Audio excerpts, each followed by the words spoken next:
प्यारे बहनों और भाइयों, मेरा नमस्कार स्वीकार हो। आज हम आपके लिए धर्म अर्थ का द्वितीय भाग व्याख्यान करेंगे। ध्यान देकर के सुनिए कि ये कहा जा चुका है कि धर्म से बढ़कर कुछ नहीं है, धर्म ही राजाओं का राजा है।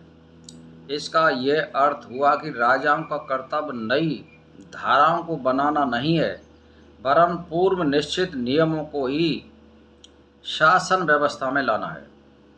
अतः राजा का कर्तव्य धर्म की व्याख्या करके निर्णय देना है। इससे यह प्रकट होता है कि हिंदू काल के भारतवर्ष में कोई धारा सभा नहीं थी। वास्तव में उल्लेख योग्य कोई धारा निर्माण विभाग नहीं था। राजाओं को अनीति मार्ग पर जाने से रोकने के लिए कई उपायों में से एक ये भी था कि उसने देश के विधानों के अनुसार ही शासन करने को बाध्य किया जाता था। इन विधानों के निर्माण का कार्य आर्थिक बुद्धि वाले व्यक्तियों के यानी विद्वानों के हाथ में था। बृहदारण्य उपनिषद में आए हुए कई नामों में याज्ञवल्क्य एवं जनक वैद्य का नाम मुख्य रूप से उल्लेखनीय है। गर्ग कुल के भी एक वंशज का उल्लेख है, जिसने काशी के किन्हीं राजा अजातशत्रु से मिलकर उन्हें ब्रह्म संबंधी वास्तविक सत्य का उपदेश किया था। अध्याय 2.1 कुछ अन्य व्यक्तियों के नाम भी हैं, जैसे विश्वामित्र, जमदग्नि, गौतम, भारद्वाज, वशिष्ठ, कश्यप, अत्रि, मैत्रेयी। ये मैत्रेयी याज्ञवल्क्य ऋषि की पत्नी थी। उपनिषद के दूसरे अध्याय में चौथे ब्राह्मण में जो कथा है, उसका समावेश आत्म विद्या की प्राप्ति के लिए त्याग की आवश्यकता बताने के लिए किया गया है। याज्ञवल्क्य और मैत्रेयी का संवाद है, यानी कहने का मतलब ये है, जो ये विधान बनाए जाते हैं, धाराएं बनाई जाती हैं, ये पहले जो ऋषि मुनियों ने बना दी थी, उन्हीं के आधार पर चलना चाहिए। नए कानून नहीं बनाना चाहिए, उनका ही अर्थ करना चाहिए। जिन ऋषि महर्षियों को समाधि करते थे और परमात्मा का साक्षात्कार जिन्होंने किया है, वो सत्य पर चलने वाले थे। उन्होंने जो नियम और धाराएं बनाई हैं, राजाओं को उन्हीं का अर्थ करके और शासन करना चाहिए। अन्य धाराएं या नए नियम बनाने से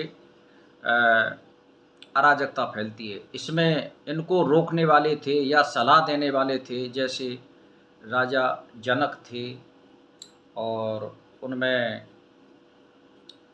एक याज्ञवल्क्य थे, वशिष्ठ थे, विश्वामित्र थे, भारद्वाज थे, कश्यप थे, अत्रि थे, ये मैत्रेयी। ये क्या है कि सलाह देने वाले थे राजाओं को कि तुम्हें किस प्रकार राज चलाना चाहिए।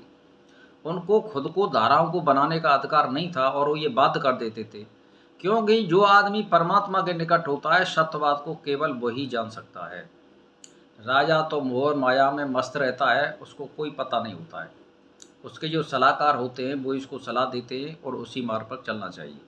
तो इसीलिए भाई और बहनों से मैं तो एक ही बात कहना चाहता हूँ कि ग्रंथों को पढ़िए और धर्म का अर्थ समझिए कि क्या मतलब होता है। तो अब इसमें दिया है कि केवल आत्मा ही ध्यान यह है। एक इतिहास का विद्यार्थी इससे यह निश्चय पहुंच सकता है कि व्यक्ति वृदारण्य उपनिषद की रचना से पूर्व के एक युग में विद्वान थे। उन्होंने कुछ प्रसिद्ध वैदिक ऋषि मैत्रेयी इस उदाहरण के रूप में उपस्थित किया था। वैदिक काल में भारतवर्ष में स्त्रियां न केवल शिक्षित थी, वो वेद वेदांगों को जानने वाली थी। और आप ये भी सोच लो कि जैसे मान के चलिए, कुछ काल के समय से कुछ कानूनों में जो बदलाव आता है, कुछ तो लोभ वश राजा या आज के ज़माने में प्रधानमंत्री या उसके मंत्रिमंडल, यानी अपने वोटों को ललायत करने के लिए सार्वजनिक हित के कानूनों को दरकिनार कर अपना हिस्सा आते हैं, तो गलत कानून भी बना देते हैं और भारत में बन भी रहे हैं, ऐसी कोई बात नहीं है। तो भाई और बहनों से मेरा मतलब ये है कि आप सदग्रंथों को पढ़िए, तो उससे ये मालूम पड़ेगा कि आपको आने वाले राजा महाराजा क्या करते हैं और हमारे पीछे इतिहास में किस तरह से कानून बनते थे, इसका भी उल्लेख है। तो अब इसमें एक बात आ रही है कि समस्त जगत के कर्ता, एकमात्र कर्ता, धर्ता, हर्ता, सर्वशक्तिमान, सर्वमय परमेश्वर का सतत स्मरण करते हुए सब कुछ उन्हीं का समझकर उन्हीं की पूजा के लिए शास्त्र नियत कर्तव्यों का आचरण करते हुए ही 100 वर्ष तक जीने की इच्छा करो। इस प्रकार अपने पूरे जीवन को परमेश्वर के प्रति अर्पण कर दो और ऐसा समझो कि शास्त्रोक्त स्वयं का आचरण करते हुए जीवन निर्वाह करने का केवल यज्ञार्थ परमेश्वर की पूजा के लिए है, अपने लिए नहीं, भोग भोगने के लिए नहीं है। कर्म करते हुए कर्मों में लिप्त न होने के का यही एकमात्र मार्ग है। इसके अतिरिक्त अन्य कोई भी मार्ग कर्म बंधन से मुक्त होने का नहीं है। तो मानव शरीर और सभी शरीरों में श्रेष्ठ है, यानी मानव शरीर जो मिला है सभी योनियों में श्रेष्ठ है। और ये किसके लिए मिला है? ये केवल परमात्मा से मिलन के लिए बनाया है, उसका साक्षात्कार करने के लिए बनाया है, शुभ आचरण करने के लिए बनाया है। तो इसमें मुक्ति का मार्ग होता है। अन्य भोग योनियों में जो होती है, अन्य पशु पक्षी त्रियक योनि, ये सब भोग भोगने के लिए होती है। परमात्मा से संबंधित आप कुछ भी कर्म नहीं कर सकते। इसलिए इस मनुष्य योनि का फायदा उठाइए और अपने जीवन को धन्य बनाइए। तो जीवन के को भगवान की विशेष कृपा से जन्म मृत्यु संसार समुद्र से तरने के लिए मिलता है। ऐसे शरीर को पाकर भी मनुष्य अपने कर्म समूह को ईश्वर पूजा के लिए समर्पण नहीं करते हैं। कामोपयोग ही जीवन का परम ध्येय मानकर विषय आसक्ति और काम वासना बस अकर्मण्यता जो लोग करते रहते हैं, वे वस्तुत आत्मा की हत्या करने वाले ही हैं। क्योंकि इस प्रकार अपना पतन करने वाले लोग अपने जीवन को केवल व्यर्थ ही नहीं खो रहे, वरन अपने को और भी अधिक कर्म बंधन में जकड़ा रहे हैं या जकड़ रहे हैं। इस काम भोग परायण लोगों को चाहे वे कोई भी क्यों ना हो, उन्हें चाहे संसार में कितने ही विशाल नाम, यश, वैभव या अधिकार प्राप्त हों, मरने के बाद उन कर्मों का फलस्वरूप बार बार कुकर, शुकर, कीट पतंगा आदि विभिन्न शोक संतापपूर्ण आसुरी योनियों में और भयानक नरकों में भटकना पड़ेगा। तो मतलब कहने का ये है भाई और बहनों, सुन लो। आपने जैसे मान के चलिए अनाचार से धन संग्रह तो कर लिया, उसमें सफलता भी प्राप्त कर ली, लेकिन ये निश्चित बात है आपका अगला जो जीवन है वो मनुष्य जीवन नहीं मिलेगा।